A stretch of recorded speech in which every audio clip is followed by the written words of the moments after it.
Paper leak कर रही हूँ मैं आपका इनऑर्गेनिक केमिस्ट्री का एग्जाम से पहले। तो बच्चों आज की वीडियो आपके लिए बहुत इंपॉर्टेंट है। इस वीडियो में मैं आपको नीट 2025 में जो क्वेश्चंस आएंगे इनऑर्गेनिक केमिस्ट्री के वो सब बताऊंगी, कौन से टॉपिक इंपॉर्टेंट है और किस टाइप के क्वेश्चन आएंगे। अगर आप ये टॉपिक्स देख लेते हैं तो समझ लीजिए आपके फुल मार्क्स आएंगे inorganic chemistry. Hello students, welcome to the classes. This is doctor Ella, chemistry educator for NEET and JEE category. तो बच्चों आज की वीडियो आपके लिए बहुत इंपॉर्टेंट है। इस वीडियो में मैं आपको नीट 2025 में जो क्वेश्चंस आएंगे इनऑर्गेनिक केमिस्ट्री के वो सब बताऊंगी, कौन से टॉपिक इंपॉर्टेंट है और किस टाइप के क्वेश्चन आएंगे। अगर आप ये टॉपिक्स देख लेते हैं तो समझ लीजिए आपके फुल मार्क्स आएंगे इनऑर्गेनिक केमिस्ट्री में। तो ये पूरा पेपर लीक कर रही हूँ मैं आपका इनऑर्गेनिक केमिस्ट्री का एग्जाम से पहले। तो देखिए स्टार्ट करते हैं। यहाँ पर सबसे आपका इंपोर्टेंट जो चैप्टर है वो है केमिकल बॉन्डिंग। केमिकल बॉन्डिंग आपका बहुत ज्यादा इंपोर्टेंट चैप्टर है। इससे 4 to 5 क्वेश्चंस आते हैं। टॉपिक कौन कौन से हैं वो देखिए। एमओटी मॉलिक्यूलर ऑर्बिटल थ्योरी, जिसमें आपसे पूछा जाता है diamagnetic paramagnetic bond order bond length, इन सबका ऑर्डर आपसे पूछा जाता है। VSEPR theory, VBT valence bond theory, hybridisation, hybridisation निकालने के लिए शॉर्ट ट्रिक बताइए। ये सब इंपोर्टेंट टॉपिक है, बहुत इंपोर्टेंट है केमिकल बॉन्डिंग। अब यहाँ पर डाइपोल मूवमेंट है, ये डीएम। डाइपोल मूवमेंट में आपको निकालना आना चाहिए। फॉर्मूला आप यूज करेंगे under root n n plus two. Hybridisation steric number से मैंने आपको ट्रिक बताई थी, सिग्मा प्लस लॉन पेयर आपको ऐड कर देना है। फजान्स रूल में कैटायन जितना स्मॉल होगा उतना कोवेलेंट कैरेक्टर होता है, किसी भी आयनिक कंपाउंड में कोवेलेंट कैरेक्टर देखना है तो। और अगर एनायन जितना ज्यादा लार्ज होता है उतना ही ज्यादा कोवेलेंट कैरेक्टर होता है। तो यहाँ पर फजान्स रूल के इस तरह अप्लाई होगा। और ऑक्साइड आप देख लीजिएगा। अब देखिए यहाँ पर ऑक्साइड में acidic oxide, basic oxide, amphoteric oxide, neutral oxide, ये सब आपको आना चाहिए। अब यहाँ देखिए पीरियोडिक प्रॉपर्टी। सेकंड जो चैप्टर है आपका वो है पीरियोडिक प्रॉपर्टीज। इसमें क्या होता है, इसमें ट्रेंड देखने होते हैं। इलेक्ट्रोनेगेटिविटी का, आयोनाइजेशन एनर्जी का है, इलेक्ट्रॉन गेन एंथैल्पी का है, और इसके अलावा electron affinity. Electron gain enthalpy या इलेक्ट्रॉन एफिनिटी का ट्रेंड सेम होगा डिफरेंट डिफरेंट कंपाउंड में। अब देखिए यहाँ पर एटॉमिक रेडियस का भी आपको आइडिया होना चाहिए कि पीरियडिक टेबल में आप लेफ्ट टू राइट जाते हैं तो जनरल ट्रेंड किया होगा इन सब का, और टॉप टू बॉटम जाते हैं तो जनरल ट्रेंड किया होगा। नेक्स्ट देखिए आइसो इलेक्ट्रॉनिक स्पीशीज, इसका साइज आपको पता होना चाहिए। आइसो इलेक्ट्रॉनिक स्पीशीज मतलब सेम नंबर ऑफ इलेक्ट्रॉन, उसका साइज क्या होगा। एटॉमिक नंबर इंक्रीज हो रहा है तो साइज पे क्या इफेक्ट पड़ेगा, डिक्रीज हो रहा है तो क्या इफेक्ट पड़ेगा। तो आइसो इलेक्ट्रॉनिक स्पीशीज इंपोर्टेंट है। अब देखिए एटॉमिक नंबर, एटॉमिक नंबर जो 100 से ज्यादा है, जैसे मेंडेलिवियम है, नोबेलिनियम है ना, लोरेंसियम है। तो यहाँ पर ये जो एटॉमिक नंबर है उसका नाम लिखना आना चाहिए, उसका नोमेनक्लेचर आपको आना चाहिए। निल के लिए 0 यूज करते हैं, 1 के लिए अन यूज करते हैं, लास्ट में सफिक्स में IUM लगाते हैं। तो ये सब आपको आना चाहिए। इसमें भी ऑक्साइड से ये सेम ऑक्साइड से यहाँ पर।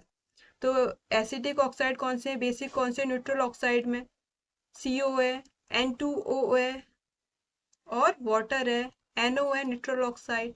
ये सब आपको याद होना चाहिए। एम्फोटेरिक ऑक्साइड की शॉर्ट ट्रिक है, बेसन गाल पर जुबान पर, ये सब मैंने आपको बताया एम्फोटेरिक ऑक्साइड की शॉर्ट ट्रिक।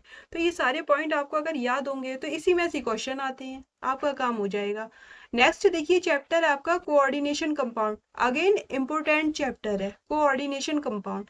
3 क्वेश्चन आप इससे एक्सपेक्ट कर सकते हैं नीट 2025 में। देखिए वार्नर थ्योरी है, इंपोर्टेंट है वार्नर थ्योरी। सिंपल है, इजी है वार्नर थ्योरी। नोमेनक्लेचर आपको पता होना चाहिए कोऑर्डिनेशन कंपाउंड का। आइसोमेरिज्म आपको पता होना चाहिए। मेटल कार्बोनिल के बारे में आपको आइडिया होना चाहिए, बॉन्डिंग का। मेटल कार्बोनिल में किस तरह की बॉन्डिंग होता है उसका आइडिया आपको पता होना चाहिए। एप्लीकेशन है किसके, कोऑर्डिनेशन कंपाउंड के। ये सब आपको याद होना चाहिए। तो बहुत टफ नहीं है, सिंपल है, आप याद कर लोगे।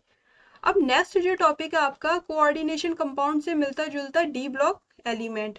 एफ ब्लॉक एलिमेंट है लेकिन इतना डीप में नहीं है एफ ब्लॉक एलिमेंट। तो डी और एफ ब्लॉक एलिमेंट में आपको क्या याद करना है, इलेक्ट्रॉनिक कॉन्फ़िगरेशन पता होना चाहिए आपको डी ब्लॉक एलिमेंट के और एफ ब्लॉक एलिमेंट के। कहाँ कहाँ एक्सेप्शन है, डी में कहाँ पर, जैसे क्रोमियम है, कॉपर है, वहां पर इलेक्ट्रॉनिक कॉन्फ़िगरेशन इनका क्या होता है 3D सीरीज के, तो बिल्कुल याद ही होना चाहिए। एफ एलिमेंट है, एफ ब्लॉक के एलिमेंट, इसमें क्या है, डी में 1 है इलेक्ट्रॉन और डी में 0 है, 4f, 5f लेंथेनॉइड और एक्टिनॉइड का आपको इलेक्ट्रॉनिक कॉन्फ़िगरेशन का आइडिया होना चाहिए एफ ब्लॉक एलिमेंट। उससे ही आप क्या निकालोगे, अनपेयर्ड इलेक्ट्रॉन है या नहीं है, उसी से ही आपको करंट के बारे में आइडिया लगेगा। एफ ब्लॉक एलिमेंट की जनरल प्रॉपर्टी आपको पता होना चाहिए, क्योंकि एफ ब्लॉक एलिमेंट में बहुत ज़्यादा डिटेल तो है नहीं।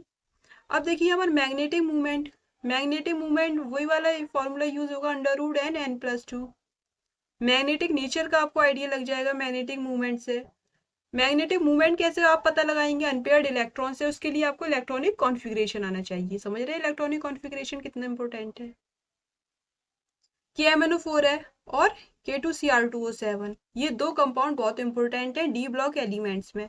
ये दो कंपाउंड आपको याद करने चाहिए, इसकी प्रॉपर्टी, केमिकल प्रॉपर्टीज, और इसमें स्ट्रक्चर क्या है इसका, इसमें पैरामैग्नेटिक डायामैग्नेटिक नेचर का है, बॉन्ड डी पाई पी पाई बॉन्ड है, या डी पाई बॉन्ड है, इस तरह का आपको आइडिया होना चाहिए। क्लियर हो गया। अब देखिए यहाँ पर general property of D and F block element की याद कर लेंगे आप। लेंथेनॉइड कॉन्ट्रैक्शन के बारे में बहुत इंपॉर्टेंट है लेंथेनॉइड कॉन्ट्रैक्शन। 4f सीरीज है, 5f सीरीज, इसमें f ऑर्बिटल की पुअर स्क्रीनिंग होती है। तो लेंथेनॉइड कॉन्ट्रैक्शन है, एक्टिनॉइड कॉन्ट्रैक्शन है, ये सब आपको आइडिया लगा लीजिएगा, है ना। और बहुत सिंपल है, आप इजीली कर लोगे। अब बात कर लेते हैं पी ब्लॉक एलिमेंट्स की। पी ब्लॉक एलिमेंट्स में जनरल ट्रेड है। पी ब्लॉक एलिमेंट्स में 11th क्लास के और ये 12th क्लास के, तो यहाँ पर 12th क्लास के इम्पोर्टेंट है। तो पी ब्लॉक एलिमेंट्स में जनरल ट्रेड होना चाहिए, जिसमें आयोनाइजेशन एनर्जी, इलेक्ट्रॉन नेगेटिविटी है, इलेक्ट्रॉन गेन एंथैल्पी या इलेक्ट्रॉन एफिनिटी, इसका ऑर्डर आपको पता होना चाहिए। देखिए oxidation number, inert pair effect की वजह से ऑक्सीडेशन नंबर, जब आप टॉप टू बॉटम जाओगे पी ब्लॉक एलिमेंट में, तो ऑक्सीडेशन नंबर जो है वो कम होती है। थैलियम +1 में ज्यादा स्टेबल होता है, क्यों, क्योंकि इनर्ट पेयर इफेक्ट है। अब देखिए यहाँ पर ऑक्साइड है, हाइड्राइड है। हाइड्राइड में हाइड्रोजन बॉन्डिंग आती है, जैसे H2O, वाटर में क्या है, हाइड्रोजन बॉन्डिंग है। तो यहाँ पर हाइड्रोजन बॉन्डिंग की वजह से मेल्टिंग पॉइंट और बॉइलिंग पॉइंट का ऑर्डर क्या होगा, इन सब का आइडिया होना चाहिए। एसिडिक नेचर क्या होगा, NH3 है, PH3 है, इन हाइड्राइड के acidic nature, basic nature, reducing character क्या होगा, इस सब का आपको आइडिया होना चाहिए। बहुत सिंपल है, ये सब आप क्लियर कर लीजिएगा, ओके। और यहाँ पर बहुत ज़्यादा टफ नहीं है, इजीली हो जाएगा। अब देखिए जो नेक्स्ट है प्रैक्टिकल केमिस्ट्री, ये न्यूली एडेड टॉपिक है। इसमें रेडिकल्स टेस्ट है, जैसे क्लोराइड का, कार्बोनेट का, कलरलेस गैस है, CO2 वगैरह, SO2 गैस निकलती है। तो यहाँ पर K2Cr2O7, KMnO4, ये सब रेडिकल टेस्ट है, जिसमें ये इंपॉर्टेंट है, chloride, carbonate, K2Cr2O7, KMnO4। S block element में आपको फ्लेम टेस्ट दे दिया है। प्रैक्टिकल केमिस्ट्री में फ्लेम टेस्ट मतलब फ्लेम में रखोगे तो कौन सा कलर देगा, जैसे बेरियम, स्ट्रोंशियम, कैल्शियम, इनका कलर क्या होगा, कलर का आइडिया होना चाहिए। क्लियर हो गया। अब देखिए पी ब्लॉक एलिमेंट में ब्राउन रिंग टेस्ट है, नाइट्रेट और नाइट्राइट का। Brown ring test, borax bead test है। और यहाँ पर एक कंपाउंड और है, यहाँ पर ब्राउन कलर का ये कंपाउंड है, ये सब आपको पता होना चाहिए। ब्राउन रिंग टेस्ट है और बोरेक्स बीट टेस्ट है, ये सब इम्पोर्टेंट है। और इसके अलावा क्रोमिल क्लोराइड टेस्ट है ना। तो टेस्ट आप ज़्यादातर याद रखिएगा। तो यहाँ पर ये सारे इंपॉर्टेंट टॉपिक थे पी ब्लॉक एलिमेंट में और प्रैक्टिकल केमिस्ट्री में। तो जो सबसे ज़्यादा आपको फोकस करना है इनऑर्गेनिक केमिस्ट्री में, केमिकल बॉन्डिंग में और कोऑर्डिनेशन कंपाउंड। कोऑर्डिनेशन कंपाउंड में डी ब्लॉक एलिमेंट्स यूज होते हैं, तो डी ब्लॉक एलिमेंट का आइडिया आपको यहाँ से लग जाएगा। मिलते जुलते चैप्टर है डी ब्लॉक एलिमेंट्स और कोऑर्डिनेशन कंपाउंड। पीरियोडिक प्रॉपर्टी बहुत सिंपल चैप्टर है। तो यहाँ पर ये सारे चैप्टर हैं। पी ब्लॉक एलिमेंट्स में भी बहुत कम कर दिया है उन्होंने।